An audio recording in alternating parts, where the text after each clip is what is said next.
Okay, magandang hapon po sa inyong lahat.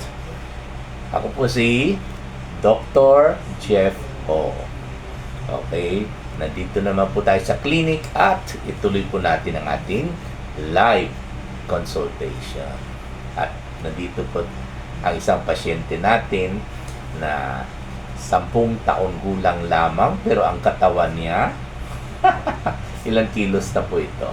Hindi po na na-weight po. Anyway, ang ideal weight ng 10 years old is 10 times 2 plus 8, 28 kilos. Is Mukhang 40 kilos naman ito, pero sige lang. Opo, grade 1 siya, 31 kilos. Sabi Grade mo overweight. Ang anong grade na po siya ngayon? Grade 4. Ayan, kasi 10 years old. Anyway, nagpaalam na po ako sa nanay kung papayag ba siya na isama po siya sa video recording, no? Pumayag naman kayo, madam, no? Yes, opo. Ayan, prueba po yan. Baka mamay mag-deny ang nanay. Delikado po tayo. Anyway, sabi ko nga sa kanya, lugi ako, tingnan mo. Kailangan pa akong gaganon para masali ako sa video. Kasi bata pa pero malaki. Okay? So anyway, ang importante siya naman rin para makita po natin ang pasyente, anong reaction niya. Ubo daw ubo? Ayun, narinig po ninyo yung ubo niyan, ha? Sa experience po natin, ha, pero although hindi naman tayo nag-diagnose ng dahilan ng ubo based sa tunog ng ubo. Okay? Pero sa experience po natin, pag ganitong ubo, nako, I would say 70% of the times, dahil po ito sa infection. Although ang ubo dahil sa asthma, pwede rin malaman ang dating, no, yung ubo niya. Maplema, katulad na sa narinig niyo kanina. Ang asthma po hindi po infection. Ang asthma po ay allergy ng baga. Okay, pwede rin na may allergy lang po siya sa upper airway dito po sa bronchi na tinatawag natin na allergic bronchitis at malaman rin ang ubo. Maplema. Okay? Matunog tuwing inuubo siya. Sa Bisaya pa na paka ang ubo niya. Sa English, productive ang cough. No? Productive of phlegm. Ayun.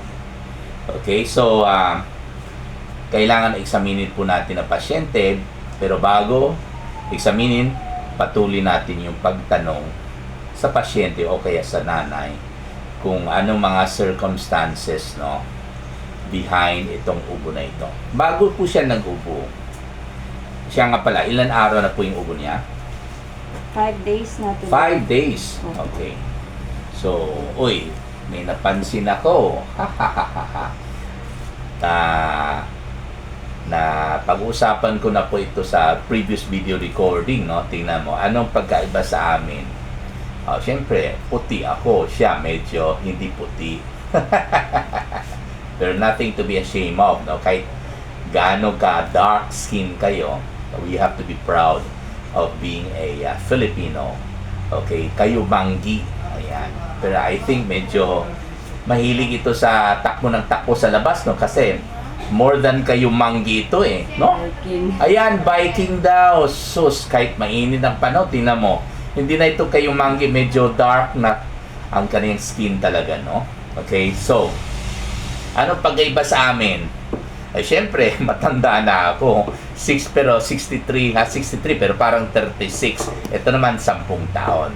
Okay, pero syempre, ano ba pagkaiba namin? Ako naka-eyeglass, siya wala. Meron pa, tingnan niyo ang mask namin. Yung mask ko kulay blue. Sa kanya, white. Sinong mali sa amin? Syempre, siya. Bakit? Yan, tanggalin ko po ito, ha? Ang dapat po kasi, ang blue ang nasa labas. Kasi ang blue is waterproof. Kaya pag umulan, okay lang kasi hindi pumapasok yung tubig ng ulan. Kaya ang sa labas ay blue kasi waterproof. Yung sa loob, hindi ito waterproof pero nag-absorb ng water. Mahirap ito sa labas pag umulan. So, ikabit ko po ito, ha? Bakit kailangan sa loob yung white? Kasi nakaka-absorb po siya ng tubig. Pag nakatakpan yung ating ilong at bibig, syempre pag may sipon tayo, inaabsorb ng white portion ng mask, no? Or kaya pag nagsasalita tayo, syempre may laway lumalabas, inaabsorb rin ng white portion yung saliva po natin. Ayun. So, 5 days na daw ang kaniyang ubo. May fever po siya. Wala po. Walang fever. Therefore, malamang hindi infection. Pero, pag meron tayong infection sa upper airway na tinatawag natin na acute bronchitis, okay, pwede walang lagnat, no? Anong kulay po yung plema niya? Yellow, puti, o green? Puti lang siya. Puti lang daw. Pag puti, malamang hindi infection, no? Okay, malamang allergy lamang, no? Okay? So, wala naman po siyang hika. Walang Maybe pa before may hika siya, pero ngayon wala na. Okay.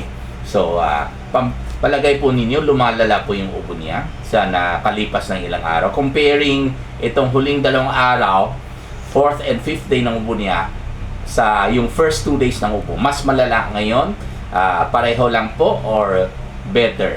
Pareho lang siya. Pareho lang, hindi lumalala. Pero walang lumalabas ang hagal. Walang lumalabas at hagak-hak pa rin. Oo. Okay, Konti so lang puti. konti. Nagbigay po kayo ng gamot sa bahay, self-medicate. Ano pong binigay ninyo? Bumili lang sa pharmacy, hindi ko ano yung exact name, Carbocisteine. Carbocisteine daw. Ayan na naman. Nabanggit ko na po ito sa previous videos natin, di ba, na hindi naman ako talaga nagsabi na hindi effective ang Carbocisteine. Pero in my experience, if you ask me, more than 30 years in practice, never po ako nagreseta ng Carbocisteine. Kasi hindi po kailangan ang Carbocisteine. Kung gusto niyo ipalabnaw yung plema ng pasyente, painumin lang po ninyo maraming tubig.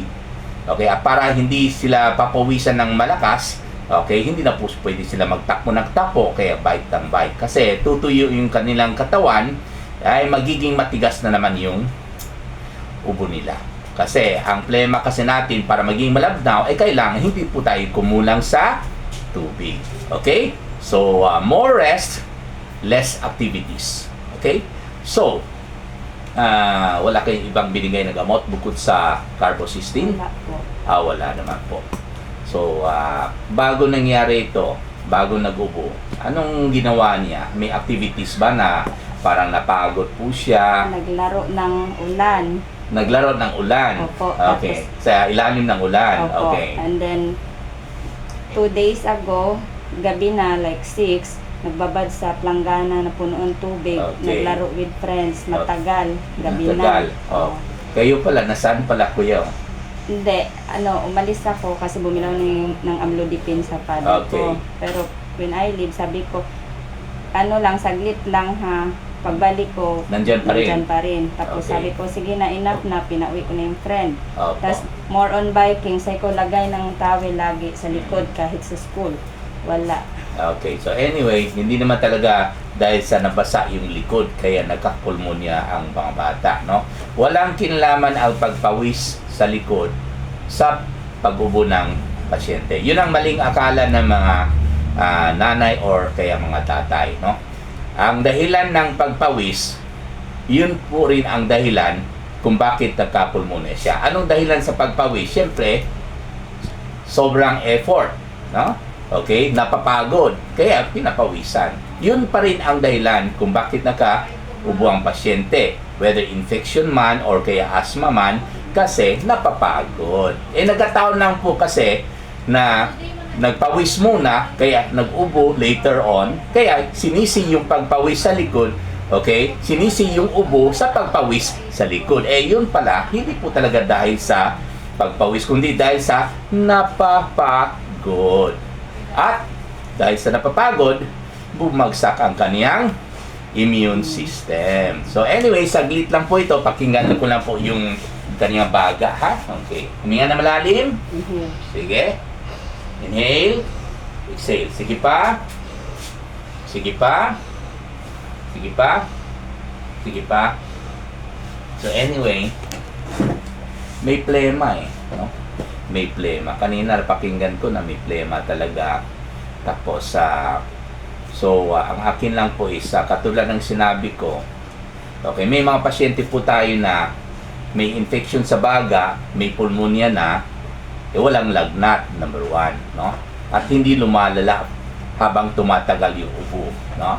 Okay, pero still, dahil sa meron akong narinig, kaya napaka-importante po ang face-to-face consultation.